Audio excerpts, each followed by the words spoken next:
અરબ સાગરમાં સર્જાયેલું વાવાઝોડું શક્તિ હવે ગુજરાત તરફ ધીમે ધીમે આગળ વધી રહ્યું છે. હવામાન વિભાગે આગાહી કરી છે કે આગામી 24 કલાકમાં આ વાવાઝોડું વિકરાળ સ્વરૂપ ધારણ કરી શકે છે. ખાસ કરીને સૌરાષ્ટ્રના દરિયાકાંઠાના વિસ્તારો પર તેનો સીધો પ્રભાવ થવાની સંભાવના વ્યક્ત કરવામાં આવી છે.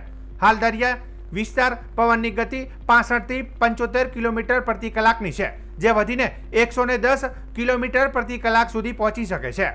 આ પરિસ્થિતિને પગલે દ્વારકા જિલ્લાના વહીવટી તંત્રે તાત્કાલિક ચેતવણી જાહેર કરી છે. જિલ્લા અધિક કલેક્ટર ભૂપેશ જોટનિયાએ જણાવ્યું કે ડિઝાસ્ટર વિભાગની ટીમો સતત મોનિટરિંગમાં લાગી ગઈ છે. દરિયાકાંઠા નજીકના તમામ કંટ્રોલ રૂમ કાર્યરત કરી દેવામાં આવ્યો છે અને સ્થાનિક લોકોને સાવચેતી રાખવા અનુરોધ કરવામાં આવ્યો છે. ખાસ કરીને માછીમારોને 3 થી 6 ઓક્ટોબર દરમિયાન દરિયામાં ન જવાની કડક ચેતવણી આપવામાં આવી છે. તંત્રના જણાવ્યા મુજબ દરિયાકાંઠે ભારે પવન અને વરસાદની શક્યતાઓ છે. 6 અને 7 ઓક્ટોબરે સમગ્ર સૌરાષ્ટ્ર અને ગુજરાતના અનેક વિસ્તારોમાં મેઘરાજાની મહેર થવાની આગાહી કરવામાં આવી છે. જિલ્લા તંત્રે સાવચેતીના ભાગરૂપે તમામ સરકારી કર્મચારીઓને રવિવારે પણ હેડક્વાર્ટર ન છોડવા આદેશ આપ્યા છે. પ્રકૃતિના સંકટ વચ્ચે નાગરિકોના જીવન અને સંપત્તિની સુરક્ષા માટે પૂરતી व्यवस्था કરવામાં આવી છે તેમ જિલ્લા વહીવટી તંત્ર દ્વારા જણાવાયું છે. अगर आने वाले अगले हफ्ते की हम बात करें तो जैसा कि एक सिस्टम जो है एक सीवियर साइक्लोन शक्ति जो नॉर्थ ईस्ट अरेबियन सी में भी बना हुआ है, जो 18 किलोमीटर पर आवर की स्पीड से जो है वेस्टवर्ड अभी करंट मूवमेंट उसका है, जो कि अगले 5 तारीख तक सेम मूवमेंट रहेगा और 6 तारीख मॉर्निंग में ये रिकर्व होगा, मतलब वो फिर से मुड़ेगा और वापस इसका जो मूवमेंट होगा वो ऑलमोस्ट जो है ईस्ट नॉर्थ ईस्ट वर्ड जो है मूवमेंट आएगा और ये गुजरात की तरफ थोड़ा मूवमेंट करेगा. लेकिन इससे पैनिक होने की आवश्यकता नहीं है, क्योंकि इसका जो है इम्पैक्ट गुजरात के ऊपर बहुत कम देखने को मिलेगा.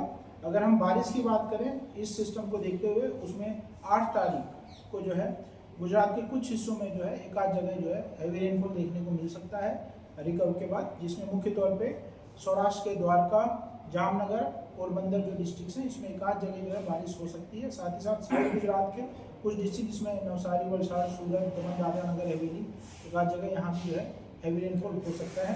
साथ ही अगले दिन की बात करें 9 अक्टूबर की, उसमें जो है साउथ गुजरात एक्सट्रीम साउथ में अगर हम जाएँ तो वहाँ पे एक आध जगह जिसमें मुख्य तौर पर वलसाड़, दमन, दादरा नगर हवेली में जो है एक आध जगह बारिश हो सकती है. ओवरऑल अगर हम देखें तो इस साइक्लोन का 6 तारीख के बाद जब ये रिकवर होगा, इसका जो है गुजरात पे बहुत कम इम्पैक्ट देखने को मिलेगा, इसलिए जो है इससे पैनिक होने की आवश्यकता बिल्कुल नहीं है. साथ ही अगर हम बात करें फिशरमैन वार्निंग की, तो अगले 5 दिनों के लिए जो है सभी गुजरात कोस्ट में फिशरमैन वार्निंग जारी की गई है और उनको हिदायत दी गई है not to venture into the sea area. और विंड जो है 40 से ऑलमोस्ट जो है 55 किलोमीटर तक हवाएं चलेंगी, जो कि गस्ट जो है 65 किलोमीटर पर आवर तक रहने की संभावना है कोस्टल एरिया से. जी सर, नमस्कार. भारतीय हवामान विभागना एक बुलेटिन अनुसार उत्तर पूर्व अरब सागर में शक्ति नामे एक चक्रवातનું સર્જન થયું છે અને અંદાજિત 13 કિલોમીટર પ્રતિ કલાકની ઝડપથી પશ્ચિમ દિશા તરફ આગળ વધતું જઈને એક ચક્રવાતી તોફાનમાં પરિવર્તિત થયું છે. હવામાન વિભાગના આગલા બુલેટિન અનુસારની સ્થિતિ જોઈએ તો જે તે સમયે ગઈકાલે દ્વારકા જિલ્લાને સંબંધ છે ત્યાં સુધી દ્વારકા જિલ્લાથી અંદાજિત 360 કિલોમીટર જેટલા અંતરે હતું. કચ્છના નલિયાથી પણ અંદાજિત 360 કિલોમીટરના અંતરે હતું. ત્યારબાદ હવામાન વિભાગના જે લેટેસ્ટ બુલેટિન છે એમના કહેવા અનુસાર આ ચક્રવાત શક્તિ ચક્રવાત છે એ અરબ સાગરમાં દ્વારકા તરફથી પશ્ચિમ તરફ જઈ રહ્યું છે, એટલે કે દૂર જઈ રહ્યું છે. લેટેસ્ટ બુલેટિન અનુસાર હાલ દ્વારકાથી અંદાજિત 420 કિલોમીટર જેટલા અંતરે છે. નલિયાથી પણ 420 કિલોમીટર જેટલા અંતરે છે. મતલબ ગઈકાલે અને આજની પરિસ્થિતિ જોઈએ તો આ શક્તિ ચક્રવાત છે એ હાલ દ્વારકાથી દૂર અરબ સાગરમાં જઈ રહ્યું છે. ગઈકાલે અને આજનો તફાવત જોઈએ તો 60 કિલોમીટર જેટલું દૂર જતું રહ્યું છે. પરંતુ હવામાન વિભાગના બુલેટિન અનુસાર આ ચક્રવાત છે એ અરબ સાગરમાં પશ્ચિમ મધ્ય તરફ જઈ અને 5મી તારીખે પશ્ચિમ મધ્ય તરફ પહોંચે અને 6ઠ્ઠી તારીખે એ એક ફરીથી આ તરફ વળવાની શક્યતા છે, ઉત્તર પૂર્વ દિશા તરફ વળવાની શક્યતા છે. અને એ વળશે ત્યારે એમનું જે ગતિ અને જે જોર છે એ ક્રમશઃ ઘટતું જશે એવું હવામાન ખાતાનું બુલેટિન છે. એટલે હાલની સ્થિતિ જોઈએ તો કોઈ એટલું ભયભીત થવાની જરૂર નથી. દૂર જઈ રહ્યું છે. જ્યારે 5મી તારીખે સ્થિત થઈ અને 6ઠી તારીખે રિટર્ન થશે. હવામાન વિભાગના બુલેટિન અનુસાર એ નબળું પડેલું હશે. હાલની સ્થિતિ આ છે. આ બાબતે જિલ્લાની તંત્રની તૈયારીની વાત કરીએ તો વહીવટી તંત્ર બિલકુલ સજાગ છે. કોઈ પણ નાની બાબત હોય કે મોટી ડિઝાસ્ટરની બાબત હોય, ઓલવેઝ જે વહીવટી તંત્ર હંમેશા સજાગ હોય છે.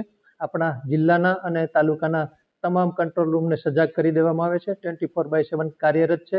જિલ્લાના સર્વે અધિકારીશ્રીઓને પણ રવિવારની રજા સહિત સાવચેતીના ભાગરૂપે હેડક્વાર્ટર ના છોડવા અને અવેલેબલ રહેવા પણ સૂચના આપી દેવામાં આવી છે. ખાસ કરીને ફિશરીઝ, PGVCL, RNB એ લોકોને અધિકારીઓને એલર્ટ મોડ પર રાખી દેવામાં આવ્યા છે. નાગરિકો, જિલ્લાના નાગરિકોની વાત કરીએ તો મારી અપીલ છે કે હાલ હવામાન વિભાગના બુલેટિન અનુસાર સાયક્લોન છે એ દૂર જતું અત્યારે જઈ રહ્યું છે અને 6ઠી તારીખે નબળું પડી અને રિટર્ન થવાની સંભાવના હાલની તકે છે. એટલે હાલ કોઈ ભયભીત થવાની જરૂર નથી, પરંતુ બિલકુલ સજાગ અને સાવચેત રહેવા સર્વે નાગરિકોને અનુરોધ છે. આપને ખાસ કરીને જિલ્લાના માછીમાર ભાઈઓએ વિશેષ કાળજી લેવાની જરૂર છે, સજાગ રહેવાની જરૂર છે. અને કોઈ પણ ઘટના બને અથવા તો કોઈ પણ મદદની જરૂર હોય તો આપ તાલુકા અને જિલ્લા કંટ્રોલ રૂમનો તાકીદે સંપર્ક કરી શકો છો. જિલ્લા વહીવટી તંત્ર હંમેશા નાગરિકોની સાથે છે.